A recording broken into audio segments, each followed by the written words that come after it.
മാണിയുടെ വിലാപയാത്ര സൗത്ത് പറവൂരിലെത്തി. യാത്രയ്ക്കൊപ്പം ആസിഫ് മുഹമ്മദും കോട്ടയത്ത് നിന്ന് ടോബി ജോൺസണും ഉണ്ട്. ആസിഫ്, എല്ലായിടത്തും വലിയ ആൾക്കൂട്ടമാണോ പ്രിയ നേതാവിനെ കാണാൻ എത്തുന്നത്?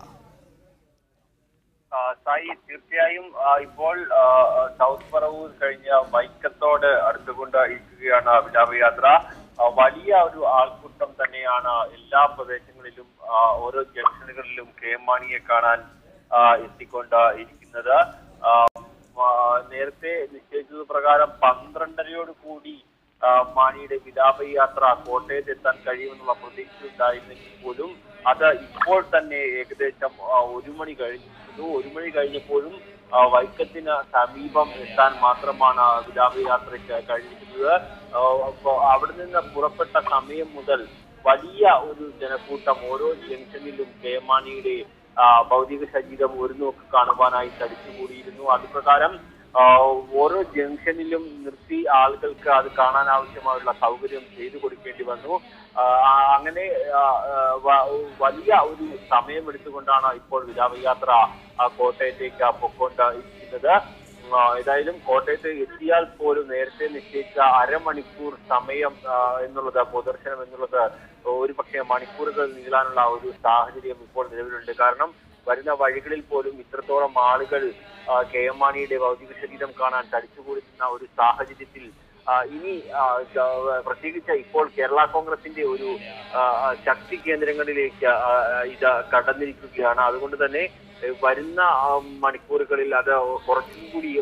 ആസിഫാണ് വിവരങ്ങൾ നൽകിയത്. വിലാപയാത്രയ്ക്കൊപ്പം ഇപ്പോൾ ആസിഫും ഉണ്ട്. ടോബി ജോൺസൺ കോട്ടയത്ത് നിന്ന്. ടോബി, കെ എം മാണിയുടെ പ്രധാനപ്പെട്ട സ്ഥലമാണ് കോട്ടയവും പാലായും. ഇനി അങ്ങോട്ടേക്കാണ് എത്തേണ്ടത്. ഇപ്പോൾ തന്നെ നേരത്തെ തീരുമാനിച്ചിരുന്ന സമയം വൈകിയല്ലോ. കോട്ടയത്തും ഇതുപോലെ വലിയ ജനവിഭാഗം അദ്ദേഹത്തെ കാണാൻ എത്തും എന്ന് തന്നെയല്ലേ മനസ്സിലാക്കേണ്ടത്? അവിടെ അതിനുള്ള ഒരുക്കങ്ങളൊക്കെ പൂർത്തിയായോ? തീർച്ചയായിട്ടും കെ എം മാണിയെക്കുറിച്ച് പറയുമ്പോൾ കോട്ടയവുമായിട്ടും അതുപോലെ തന്നെ പാലായുമായിട്ടുള്ള ബന്ധം എടുത്തു പറയേണ്ട ഒന്നാണ്. അത് നമുക്ക് എല്ലാവർക്കും അറിയാം. അതുകൊണ്ട് തന്നെയാണ് എനിക്ക് പിന്നിൽ കാണുന്ന ഈ വേദിയിൽ നിരവധി ആളുകൾ ഇപ്പോൾ ഈ കോട്ടയം തിരുനക്കര മൈതാനിയിലേക്ക് എത്തിക്കൊണ്ടിരിക്കുന്ന ഒരു കാഴ്ചയാണ് നമുക്ക് കാണാൻ സാധിക്കുന്നത്. കേരള കോൺഗ്രസ് നേതാക്കളും അതുപോലെ തന്നെ അണികളും കെ എം മാണിയോട് സ്നേഹം പ്രകടിപ്പിക്കുന്ന എല്ലാവരും ഇപ്പോൾ ഈ തിരുനക്കര മൈതാനിയിലേക്ക് എത്തിക്കൊണ്ടിരിക്കുന്നു.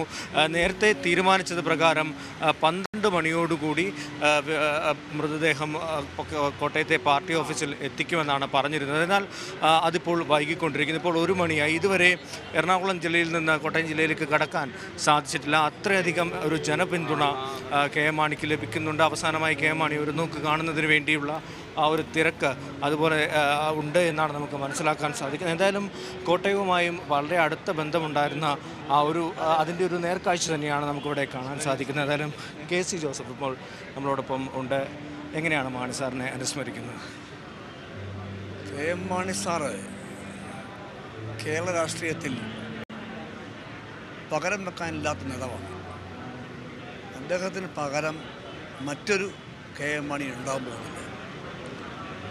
അരനൂറ്റാണ്ടിലേറെ കേരള രാഷ്ട്രീയത്തിൻ്റെ എല്ലാ ഗതിവിഗതികളിലും ശ്രീ കെ എം മാണിയുടെ പങ്കുണ്ടായിരുന്നു.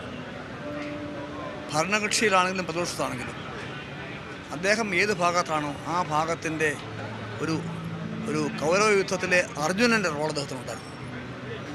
പാർലമെൻ്ററി ഡെമോക്രസിയിൽ അദ്ദേഹത്തിൻ്റെ ആ താല്പര്യം അദ്ദേഹം ഒരു പാഠപുസ്തകമാണ്. ഈ 54 കൊല്ലവും അദ്ദേഹം MLA ആയി നിയമസഭയിൽ നിവൃത്തിയുണ്ടായ അസംബ്ലി സമ്മേളനം ഒഴിവാക്കത്തില്ല. അസംബ്ലി പ്രസംഗം ഉണ്ടെങ്കിൽ അദ്ദേഹത്തിന് ടെൻഷനാണ്. ഇത്രയും കാലമായാലും അദ്ദേഹത്തിനൊരു വലിയ ടെൻഷനാണ്. അദ്ദേഹം പുസ്തകങ്ങളുടെ ഒരു കെട്ടുമായിട്ടാണ് വരുന്നത്. അപ്പം അങ്ങനെയുള്ള മാണി സാറ് അദ്ദേഹം കേരള കോൺഗ്രസിനും പ്രാദേശിക പാർട്ടികൾക്കും ഇന്ത്യയിൽ ഒരു സ്പേസ് ഉണ്ടാക്കി. അദ്ദേഹത്തിൻ്റെ വേർപാട് ഒരിക്കലും പരിഹരിക്കാനാവാത്ത വലിയ നഷ്ടമാണ്. തീർച്ചയായിട്ടും അതുതന്നെയാണ്. അദ്ദേഹത്തോടൊപ്പം ഏറെ കാലം പ്രവർത്തിച്ച, രാഷ്ട്രീയ രംഗത്ത് പ്രവർത്തിച്ച ഒരു വ്യക്തി കൂടിയാണ് KC ജോസഫ്. എന്തായാലും എല്ലാ ഒരുക്കങ്ങളും പൂർത്തിയായി കഴിഞ്ഞിരിക്കുന്നു. സമയം വൈകുന്നത് കൊണ്ടുള്ള ഒരു കാത്തിരിപ്പ് മാത്രമാണ് ഇപ്പോൾ ഈ കോട്ടയം തിരുനക്കര മൈതാനിയിൽ ആയിരങ്ങളാണ് ഇപ്പോൾ പ്രിയ നേതാവിനെ ഒരു നോക്ക് കാണാനെത്തി.